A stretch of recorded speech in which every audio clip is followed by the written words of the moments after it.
Allez, on se retrouve pour le débrief de Nono après la victoire du Paris Saint-Germain 4-3 à la dernière minute. Salut Nono. Salut Sacha. Alors Nono, là on se serait cru plus au cirque qu'à un match de football. Même si au niveau football, hein, si t'es un spectateur de football et un amateur de football, si t'aimes le football, voilà, t'as aimé le match quand même. On a vu deux équipes qui ont marqué beaucoup de buts. Mais en tant que supporter du Paris Saint-Germain, ce qui s'est passé encore aujourd'hui, c'est incroyable. Il n'y a que dans ce club que tu vois ça. Alors d'abord, parle-nous de la victoire quand même. Une victoire miraculeuse pour moi. Tu mènes 2-0, tu te fais revenir 2-2, tu te fais mener 3-2, tu reviens à 3-3 et à 4-3 grâce à des exploits individuels. Et on va aussi parler des autres choses incroyables qui se sont passées. Déjà un mot sur la victoire parisienne. Eh ben Sacha, 20 premières minutes très encourageantes, et vraiment le mot n'est pas trop fort, très très encourageantes, et puis d'un seul coup, patatras, plus rien. Voilà, tous les problèmes qui ressortent, toutes les faiblesses de cette équipe qui ressortent. Donc voilà, un match fou. Bon, on ne pourra pas leur reprocher, ils ont quand même essayé de le chercher ce match, et ils ont été le chercher, mais alors que de lacunes, que de lacunes. Alors pourquoi ils ont été le chercher, Nono, à ton avis ? Est-ce qu'il y a quelqu'un qui a été leur faire chercher la victoire ? Est-ce qu'il y a quelque chose qui s'est passé ? Parce que moi j'ai vu quelque chose quand même d'assez incroyable que j'avais jamais vu encore dans le football. Honnêtement, j'ai jamais vu ça. Eh ben, il y a eu deux détonateurs pour aller chercher ce match. Un Mbappé qui était au bord de l'expulsion à un moment sur un geste contre Bamba, qui a pas voulu céder, et un Louis Campos qui est arrivé sur le banc de touche. Limite, il a dit à Galtier, assieds-toi, je prends les rênes. Limite ? Comment ça, limite ? Il y a pas de limite. Il est arrivé, l'autre a été mis de côté, et c'est lui qui était entraîneur du Paris Saint-Germain, c'est lui qui était sur la ligne des coachs, c'est lui qui a fait 12 000 allers-retours, c'est lui qui parlait aux joueurs, donc il n'y a pas de limite. Il a pris la place de Galtier officiellement. Oui, quand je dis limite, c'est une expression, il a pris les rênes. Donc ça veut dire quoi ? Ben, ça veut dire que l'avenir de Galtier, à mon avis, est très très en danger. Bon, maintenant, on va parler un petit peu des joueurs. Bon, ben, toujours pareil, t'es sauvé par des exploits personnels de Testa. Bon, alors, coup dur, Neymar encore blessé, faut oublier, contre le Bayern. Très inquiet, Verratti, que je reconnais plus du tout. Ramos, Kipembe, ça change pas que Marquinhos, Kipembe, c'est pareil, Kipembe, vraiment très très très compliqué. Ramos, bon, il est fidèle à lui-même. Pembele, c'est très faible. Ruiz, toujours pareil, point d'interrogation. Voilà. Bon, ben, et notre ami Léo, absent pendant 85 minutes, qui te marque un coup franc venu d'ailleurs, ben, ça sera pas suffisant pour passer le Bayern, hein, malheureusement. Alors, ton copain Verratti... Pardon, et je finis. Coup de chapeau à Mbappé quand même. Coup de chapeau à Mbappé. Je pense que vous le respectez pas assez. C'est mon avis, hein. Honnêtement. Oui, moi le premier, je le critique souvent pour son boulard, mais coup de chapeau quand même, le mec, il est là quand même. Il est là quand même, ça fait des années qu'il est là. Il nous a sauvés quand la brésilienne, on ne sait pas où elle était. Il nous a toujours sauvés. Et peut-être que s'il n'avait pas été là, on n'aurait pas participé aux Ligues des Champions ces dernières années. Voilà. J'ai pas peur de le dire. Surtout que là, on va parler encore, parce que moi j'aime bien appuyer sur ce qui fait mal, Nono. Le meilleur milieu de terrain du monde, encore un 3 sur 10 par l'équipe.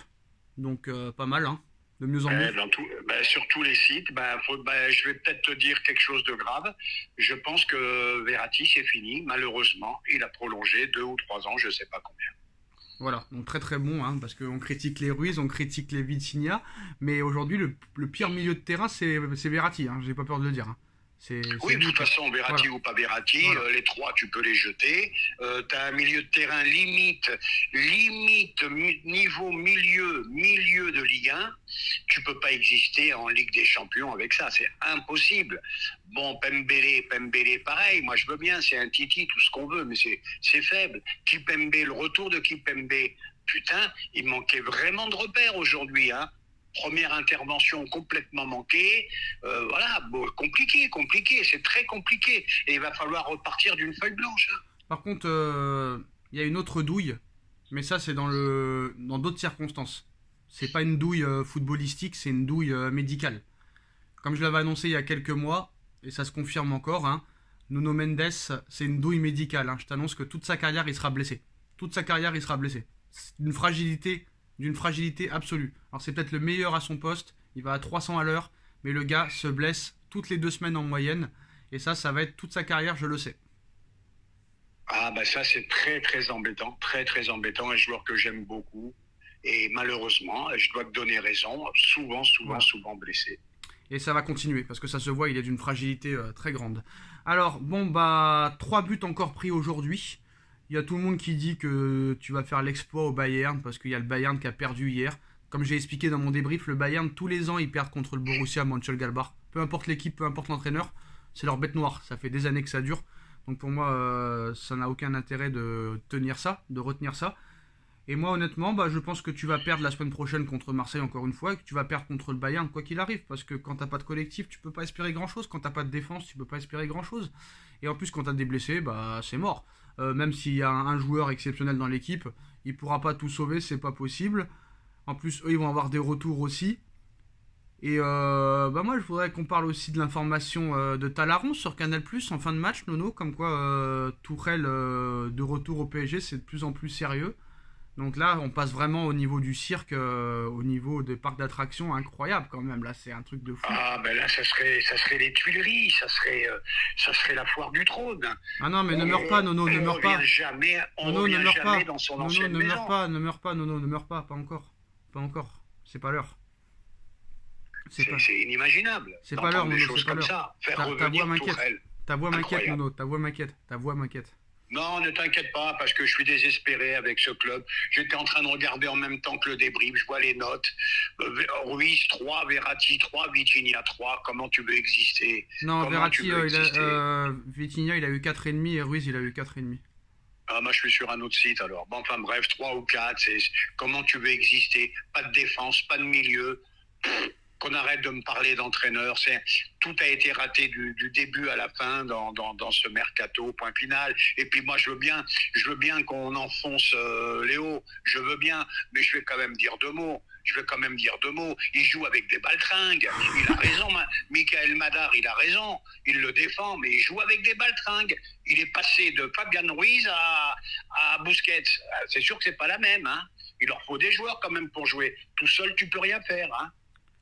Ouais, mais bizarrement, il a été très très bon du mois d'août au mois de janvier.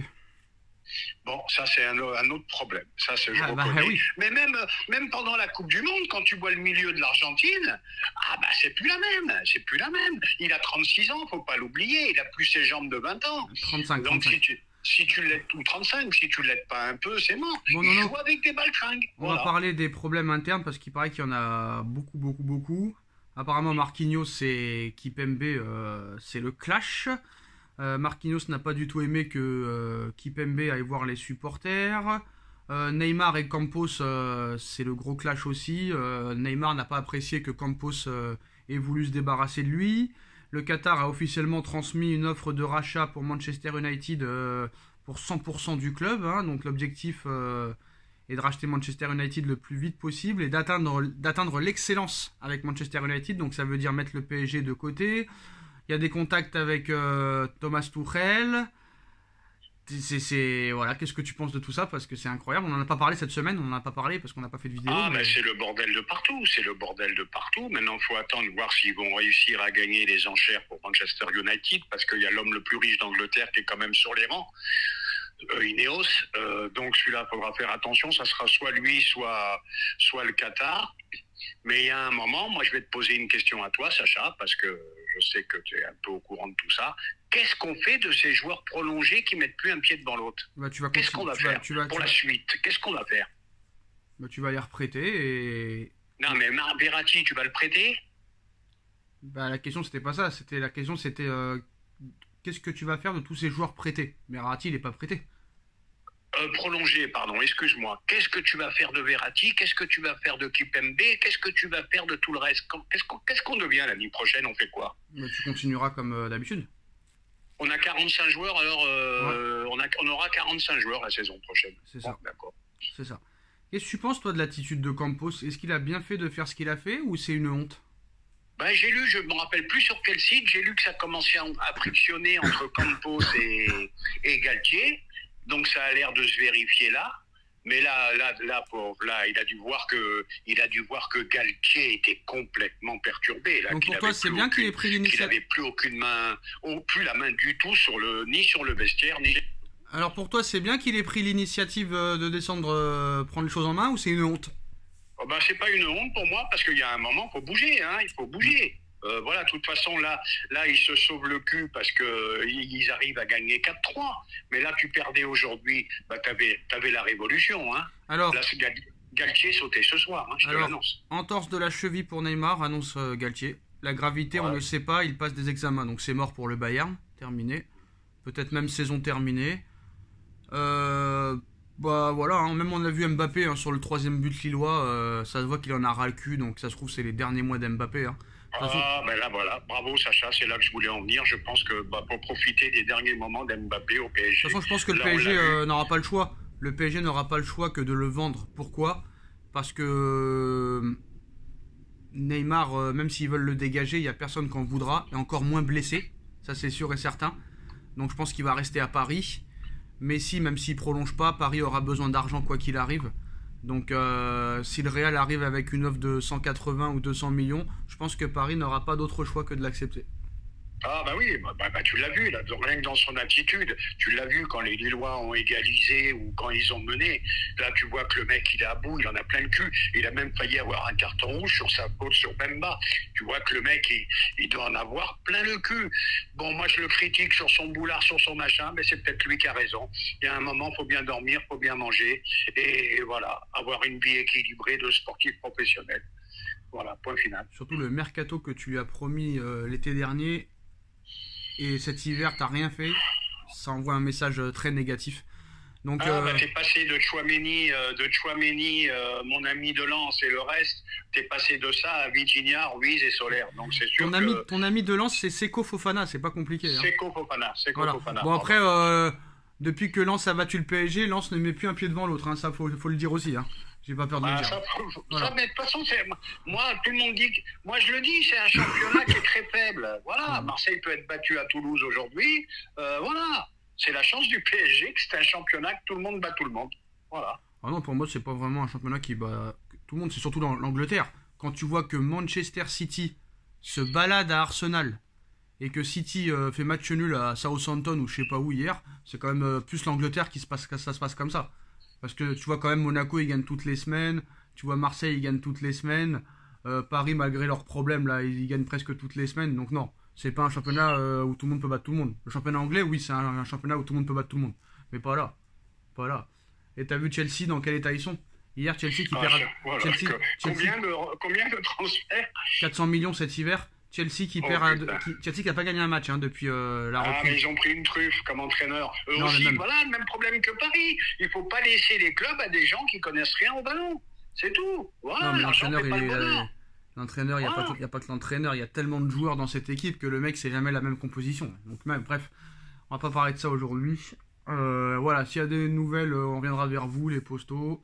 Le PSG pense sérieusement au retour de Thomas Tuchel, Campos qui devient l'entraîneur, Galtier complètement mis de côté, Paris sauvé grâce à ses individualités, Neymar entorse de la cheville, Mendes blessé, donc normalement pas de Neymar et pas de Mendes pour le match retour, donc malgré cette victoire, ça s'annonce quand même très mal la fin de saison. On verra ce qui se passera.